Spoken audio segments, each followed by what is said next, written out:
1.5 people. So I started the project, we got it all going, we worked together, I started building it out.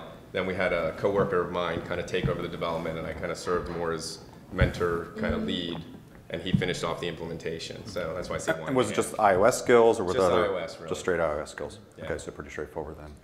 Okay, that's good. And I guess, you know, when you had to go through that process of translating the design to development, and then you guys had to kind of take it on, how often did you have to go back to the client and say, hey, what we thought we were going to be able to do is just not going to be feasible? How did that work out, and how many iterations did you have to go through like that? We went through a lot of iterations, and I think one of the most challenging parts was in the legal process.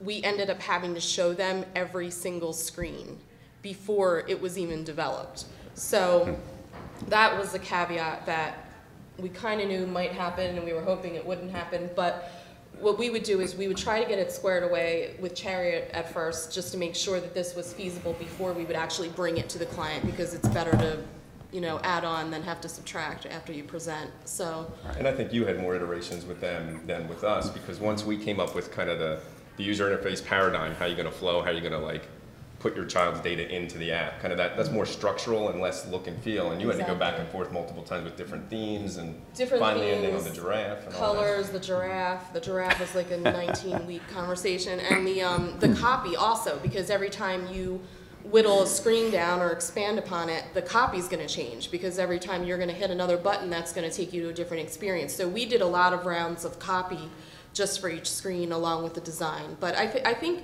overall, like, it was, in the beginning, I think we were like, how on earth is this going to get approved every screen? But we were able to get it through. And, you know, to the legal thing, I don't know if we're up to that point that we want to discuss.